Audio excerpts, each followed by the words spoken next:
मेरे साथ जो मेरा पैनल है उनका मैं भी आपको तारुफ करवा दूं। सलीम सिचवानी साहब हैं, पीटीआई से उनका ताल्लुक है। महफूज यार खान साहब हैं, एमकेएम से उनका ताल्लुक है, जबकि काजी सैयद सदुद्दीन साहब जमात इस्लामी से ताल्लुक रखते हैं, वो भी हमें ज्वाइन कर लेंगे। सबसे पहले मैं बात करूंगी सलीम सिचवानी साहब से। अस्सलाम वालेकुम सलीम सिचवानी साहब। वालेकुम सलाम, क्या हाल है बेटा? ठीक ठाक अल्हम्दुलिल्लाह। सलीम सिचवानी साहब बिल्कुल ठीक ठाक हैं। अब जो सियासी जो माहौल बनता नजर आ रहा है, मौलाना साहब से बड़ी मुलाकातें कर रहे हैं आप लोग, कहाँ तक पहुंची है बातचीत आपकी? देखिए, मौलाना साहब ने जो है वो हक के साथ खड़े रहकर उन्होंने पब्लिक की बड़ी इज्जत कमाई है। अब अगर वो दोबारा अपनी बात से मुकरते नहीं है तो इनको बहुत रिस्पेक्ट मिलेगी और इलेक्शन में भी इनको बहुत पजीराई मिलेगी। अच्छा, अगर उन्होंने इनका साथ दिया तो फिर इनकी जो सियासत है, जिस तरह इनकी खत्म हो गई, इस तरह उनकी भी खत्म हो जाएगी। और फॉर्म 47 हर बार किनकी सियासत खत्म हो गई है सलीम साहब? नून लीग और पीपल्स पार्टी की। नून लीग की तो हुकूमत ही चल रही है सलीम साहब। फॉर्म 47 की हुकूमत है ना, गुंडागर्दी, बदमाशी और जबरदस्ती लाई हुई हुकूमत है। उनको लाने वाले भी मीर जाफर और मीर सादिक, और ये तो है ही मीर जाफर और मीर सादिक जिन्होंने बैरून मुंबई। अच्छा, हुकूमत चल रही है लेकिन सियासत के बारे में आपका ये कहना है कि सियासत खत्म हो चुकी है? जी, अच्छा, ठीक है, ठीक है। आप देख लें कि एक जलसा करने की इजाजत देने के लिए ये रोते रहते हैं और बड़ी मुश्किलों से जलसा करने के लिए इजाजत देते हैं, और वो भी सिर्फ 10-12 घंटे पहले, ताकि जो है वो कम से कम लोग आए। मगर इसके बावजूद लोग जो है वो जिस तरह लाहौरियों ने अपने हक अदा किया, लाहौरियों को सलाम है। और जिस तरीके से तमाम तर रिकॉर्डों के बावजूद वो पहुंचे जलसा गाह में, और अगरचे इससे कई गुना ज्यादा नहीं पहुंच सके, मगर जो है वो लाहौरियों को सलाम है, इसमें कोई शक नहीं। अच्छा, अच्छा। अब ये जो आज मुलाकात हुई है, इसमें क्या तय पाया है? कहाँ तक मामलात पहुंचे हैं? मौलाना साहब ने क्या आपसे बात की? थोड़ा कुछ शेयर करना चाहेंगे आप? देखिए, मौलाना साहब जो है वो इंशाल्लाह वो जो है मस्बत सियासत की तरफ आएंगे और वो इनका साथ नहीं देंगे। अच्छा, ठीक है, ये तो आप प्रिडिक्ट कर रहे हैं ना, लेकिन जो गुफ्तगू हुई, कोई खास बात, कोई जब तक आप मीडिया वाले इन्फॉर्म करते हैं कि क्या गुफ्तगू हुई, तो अभी तक तो आप लोगों ने इन्फॉर्म नहीं किया हमें कि क्या गुफ्तगू हुई है। अच्छा, हम कैसे इन्फॉर्म? मुलाकातें आप कर रहे हैं, हम कैसे इन्फॉर्म कर सकते हैं? हमें तो आपसे इन्फॉर्मेशन मिलनी चाहिए। इस्लामाबाद जब खैबर पख्तूनख्वा बैठी हुई क़यादत मुज़ाकरात कर रही है ना, और आप लोग उनको मुज़ाकरात को कवरेज जो है वो भरपूर तरीके से विथ वॉइस दें, तो आपको पता पड़ जाएगी और हमें भी पता पड़ेगी कि क्या बातचीत हुई। अच्छा, आप उसको वॉइस आप दे नहीं सकते, क्योंकि वॉइस देने में जो है वो आप पर पाबंदी आ जाएंगी, आपको तंग किया जाएगा। अच्छा, अच्छा। सलीम साहब, पीटीआई की पॉलिसी के हवाले से थोड़ा सा ज़रूर बताइएगा, क्योंकि पॉलिसी का मालूम होना बहुत ज़रूरी है। क्या पॉलिसी क्या इख्तियार कर रही है पीटीआई? कहाँ पर मुज़ाकरात के दरवाजे जो हैं वो खुल रहे हैं? किसको इस्तेमाल किया जा रहा है? कुछ ऐसी सूरत हाल बनती नज़र आ रही है आने वाले वक्तों में? देखिए, मैंने आपके प्रोग्राम में पहले भी कहा था, ये मलूकियत का दौरा हुआ है इनके यहाँ पे। गुंडागर्दी, बदमाशी इन्होंने उरूज पे पहुंचाई हुई है। जिस बेईमाना तरीके से गांव में घुस के लोगों को गिरफ्तार किया जा रहा था, जिस बेईमाना तरीके से जो है वो खवातीन को सड़कों पे घसीटा गया था, जिस बेईमाना तरीके से जो है अवाम की तजलील की गई थी, उसकी मिसाल मकबूजा कश्मीर और फलस्तीन में तो मिलती है, पाकिस्तान में इससे पहले नहीं मिलती।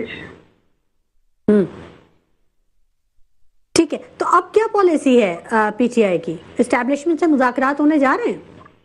देखिए, मुज़ाकरात, देखिए हमारा दीन हमें क्या सिखाता है कि ईमानदारी और ये जो कवानीन बनाने जा रहे हैं वो बेईमानी के बनाने जा रहे हैं। दीन इस्लाम के खिलाफ कवानीन उन्होंने बनाए हैं, खिलाफ नबूवत कवानीन उन्होंने बनाए हैं। उलमा कराम को भी इसमें किरदार अदा करना चाहिए। जिस तरीके से उन्होंने खत्म नबूवत के कानून में किया, इस तरह खिलाफ नबूवत के कवानीन में भी उलमा कराम को किरदार अदा करना चाहिए, और ये कवानीन जो दीन इस्लाम के खिलाफ है उनको खत्म होना चाहिए। करप्शन किसी भी सूरत में 1 रुपए की भी जायज नहीं है, चोरी किसी भी सूरत में हमारे जो है मजहब में 1 रुपए की भी जायज नहीं है। और जहाँ अरबों डॉलर की चोरियां करके उन्होंने बैरून मुल्क प्रॉपर्टियां बनाई और वो अपने बैरूनी आकाओं के गुलाम बने हुए हैं। वो बैरून अकाओं के इशारों पर चलते हैं और पाकिस्तान को जो है वो नुकसान पहुंचाते हैं। पाकिस्तानी अवाम को उलझा के रखते हैं और मालिया पीछे से लूट रहे होते हैं ये लोग। अच्छा, अब जो जमात इस्लामी के जो 45 दिन थे जिस पर आपने भी साथ दिया था, जमात इस्लामी का बड़े बयानात आए थे और अब वो 45 दिन जो हैं वो मुकम्मल हो चुके हैं। अब जमात इस्लामी का आज अहम ऐलान सामने आ गया। उसका कहना है कि मरकज़ी शाहराहों पर मुजाहरों का सिलसिला जो है वो अब शुरू कर दिया जाएगा। कराची की जो मरकज़ी शाहराह हैं उनको बंद किया जाएगा। तो इसमें आप साथ देंगे जमात इस्लामी? नहीं, इसका फैसला पार्टी क़यादत करेगी।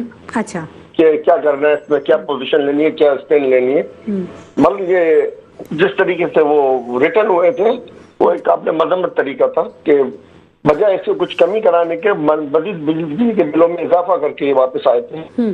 तो ये एक अजीब सी सूरत थी जिससे जमात इस्लामी की को जो है ना ठेस पहुंची और इस तरह के सूरत जो है ना जमात इस्लामी को पैदा नहीं करनी चाहिए। अवाम के मफादत को ख्याल रखना चाहिए और अवाम के मफादत के लिए काम करना चाहिए। नहीं, जमात इस्लामी पे तो एक बहुत बड़ा सवाल ये उठता है कि हर वक्त धरनों और एहतजाज की ही सियासत के गिर्द घूमते रहते हैं। तो अब अगर फिर से मुजाहरों का ये ऐलान कर रहे हैं, मुख्तलिफ शाहराहों को ब्लॉक करेंगे या वहाँ पर एहतजाज होगा, तो आप समझते हैं कि कराची तो के शहरी तो दोहरी अजियत का शिकार हो जाएंगे? पहले ही वो बिजली की लोड शेडिंग, गैस की लोड शेडिंग और बहुत सारी चीज़ों में फंसे हुए हैं, सड़कों के गड्ढे ही नहीं भर पा रहे अभी तक। तो ये तो फिर और उनके लिए तकलीफ दे होगा। मैं जमात इस्लामी से गुजारिश करूंगा वो सीएम हाउस और गवर्नर हाउस के बाहर घेरा डाले और उनको तकलीफ दे, न कि आवाम को तकलीफ दे। अच्छा, तो इसका मतलब है कि कराची के अवाम के जो मसाइल का हल है वो सीएम के पास या गवर्नर के पास है? नहीं, कराची के अवाम के मसाइल का हल जो है वो न सीएम के पास है न गवर्नर के पास है।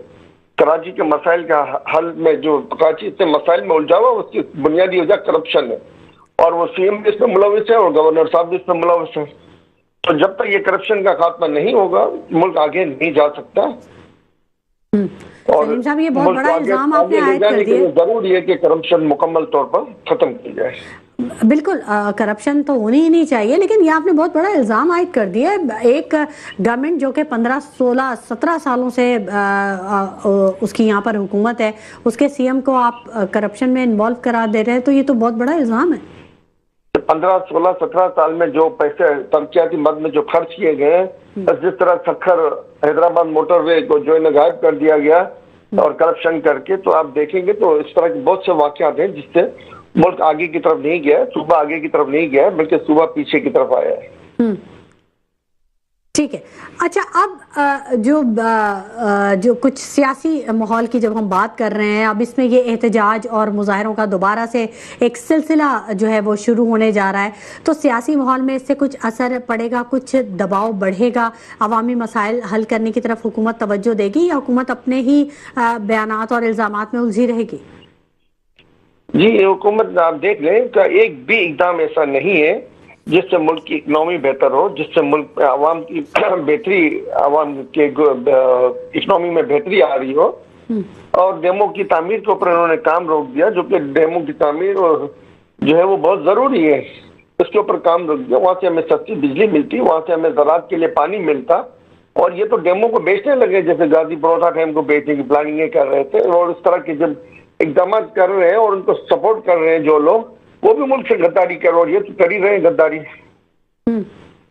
तो सलीम साहब, आखिर इन तमाम मसाइल का हल होगा क्या? वजीर आजम साहब अभी 5 रोज़ा दौरे पर बाहर गए हुए हैं। कौमी असम्बली की अक़वाम मुत्तहिदा की जो जनरल असम्बली है उसमें शिरकत के लिए बड़ी अहम मुलाकातें भी हो रही हैं, खिताबात भी हुए हैं, इजलास भी हुए हैं। तो आप नहीं समझते कि मुल्क के लिए ये बेहतरीन वक्त है?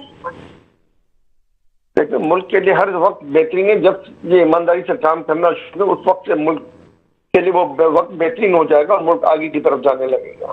तो मईशत को सलीम साहब हम कैसे देख सकते हैं? मुआशी माहिरीन तो ये कहते हैं कि स्टॉक मार्केट जो है वो बुलंद, आज भी स्टॉक मार्केट बुलंद तरीन सतह पर मौजूद है।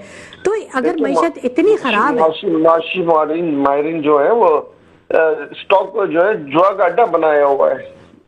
जहाँ पे ये अपने पैसे इन्वेस्ट करते हैं और फिर जो है ना उसमें ऊपर ले जाते हैं, नीचे ले जाते हैं, ये खुद ही ऊपर ऊपर से खेल रहे होते हैं और उसमें छोटे छोटे जो स्टॉक में खेलने वाले थे वो पिस रहे होते हैं। अच्छा, तो मतलब ये जो मस्बत अशारिये होते हैं स्टॉक एक्सचेंज की जानिब से, ये किसी काबिल नहीं है मईशत के लिए, जी आर्टिफिशियल है ये अब सब। देखिए, आप देखिए 50,000 तक के जो तनख्वाहदार है और उसके वो इनकम टैक्स में शामिल किया गया है और जो है वो अब 50,000 की वैल्यू जो है 2 से 2.5 साल में ये 25,000 के बराबर रह गई है। यदि पहले आप 25,000 के जो कुछ खरीद सकते थे और अब जो कुछ आप खरीद रहे हैं उनमें 50% जो है वो फर्क आ चुका है। तो इस तरीके से जो है वो आप खुद देखें कि कैसे मुल्क आगे जाएगा। सलीम साहब, वजीर खजाना ने तो बड़ा बयान दे दिया, उन्होंने कहा है कि IMF प्रोग्राम को आखिरी बनाना है तो इस्लाहात करनी होंगी और उन्होंने आप ये देखो कि वजीर खजाना बचकाना बातें करते हैं। 12 अरब डॉलर जो है वो जो कमीशन की मद में ये वो जा रहा है पेट्रोलियम की मसनूआत की इंपोर्ट के अंदर में कमीशन की मद में जा रहा है। इसको ले IMF की तरफ जाने की क्या जरूरत है? जिस तरह खान साहब ला रहे थे, वो खान साहब के रिजीम चेंज करने की वजहों में से एक वजह ये भी थी कि वो जो है वो 40% सस्ता पेट्रोल जो है वो रशिया से खरीद रहे थे और 30 अरब डॉलर की हमारी जो है वो बरामदात है। अब आप देख रहे हैं इस हिसाब से जो है वो 12 अरब डॉलर हुए तो हमें क्या जरूरत है IMF के पास जाने की और भीख मांगने की? तो ये तो मुल्क को सलीम साहब, IMF के पास तो आप भी गए थे। जी गए थे, बेशक गए थे, मगर आपको पता है कि कहाँ से डोरें हिल रही थी, कैसे कैसे डोरें हिल रही थी और किस तरीके से जो है ना ये इकदाम किए गए और मुल्क को जो है तबाही की तरफ ले जाने के इकदाम थे। और जब रिजीम चेंज किया गया तो क्यों रिजीम चेंज किया गया? इसी वजह से चेंज किया गया ना कि रशिया से जो है वो 40% डिस्काउंट पे ऑयल ले रहे थे। इसी वजह से रिजीम चेंज किया ताकि ये जो दीगर कंपनियां, मुख्तलिफ कंपनियां जो है इनको करप्शन करके दे रही है, उनको मुख्तलिफ मदद में जो बैरून मुमालिक में इनसे डायरेक्ट पैसे जा रहे हैं वो सारे जो है पैसे। तो सलीम साहब, क्या अब जो सूरत हाल है, जो हुकूमती बयानात हैं, हुकूमती जो तर्जुमान है वो तो ये कह रहे हैं कि मुल्क जो है वो मुआशी तौर पर अब इस्तेहकाम की जानिब गामजन है, तरक्की की जानिब गामजन है, महंगाई अब कम हो रही है, तो लेकिन ग्राउंड रियलिटी इससे मुख्तलिफ हैं। तो कौन से ये सपोर्ट है या कौन सी ऐसी चीज़ है जो इतने स्ट्रॉन्ग जो इनके बयानात हैं वो आ रहे हैं? देखिए, कौम को 75 सालों से कौम को बेवकूफ बनाया जाता रहा है और आज भी कौम को बेवकूफ बनाने की एक नाकाम कोशिश की जाए। अब कौम बादशाह हो चुकी है और कौम जाग चुकी है।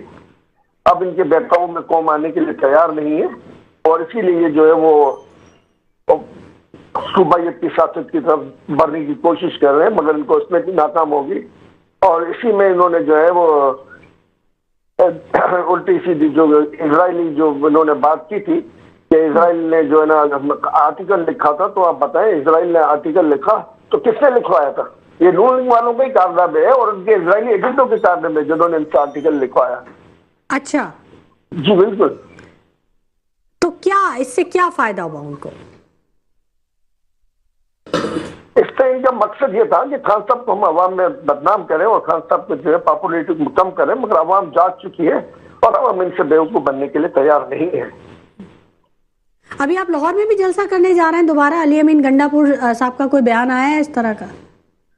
इंशाल्लाह अल्लाह की रहमत से लाहौर में हम एक और जलसा करेंगे और इस जलसे से भी ज्यादा बड़ा जलसा करेंगे। लेकिन CM पंजाब ने तो कह दिया है कि वो अब इजाजत नहीं देंगे इन सब चीजों की। CM पंजाब कोई पंजाब के मालिक तो नहीं है, पंजाब के मालिक अवाम है और अवाम अगर जलसे में आना चाहती तो अवाम को कौन रोक सकता है?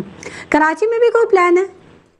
जी बिल्कुल, कराची में भी होगा, सखर में भी होगा, अच्छा, लारकाना में भी होगा और हैदराबाद में भी होगा, सब जगहों पे होंगे इंशाल्लाह। कुछ गैर मुसद्दिका इतलात मौसूल हो रही थी सलीम साहब के कुछ सरप्राइजेज आने वाले हैं। मैं समझा नहीं आपकी बात, किस तरह की सरप्राइजेज? आपकी जानिब से कुछ सरप्राइजेज आने वाले हैं, कुछ ऐसी बात हुई थी?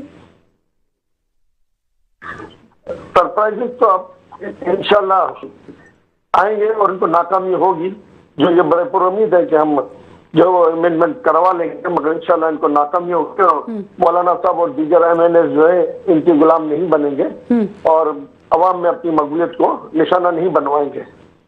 वरना ये हम हमेशा के लिए जो है ना JUI और जो MNA सामने हुकूमत के पास जाएंगे वो तमाम अपनी मकबूलियत के होते हैं, लाइफ टाइम इनको कोई भी वोट नहीं देगा। सलीम साहब, IMF से मईशत के लिए मुआशी माहिरीन कह रहे हैं कि अच्छी खबर आ गई है, $7 अरब का जो कर्जा है वो मंजूर हो गया है।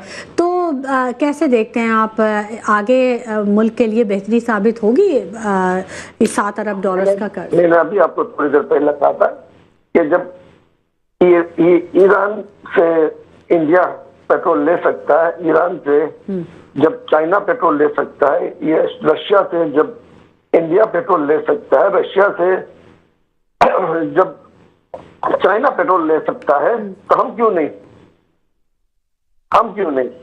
सवाल ये है, जब एक अच्छी ऑफर हमारे पास मौजूद है तो हम पाकिस्तान की आवाम को उसमें तकलीफ दे रहे हैं, क्यों उसमें एक गुर्बत की लकीर से नीचे मुसलसल धकेलते जा रहे हैं? आखिर ये क्या एजेंडा है? क्या चाहते हैं? मुल्क के अवाम के साथ क्या करना चाहते हैं?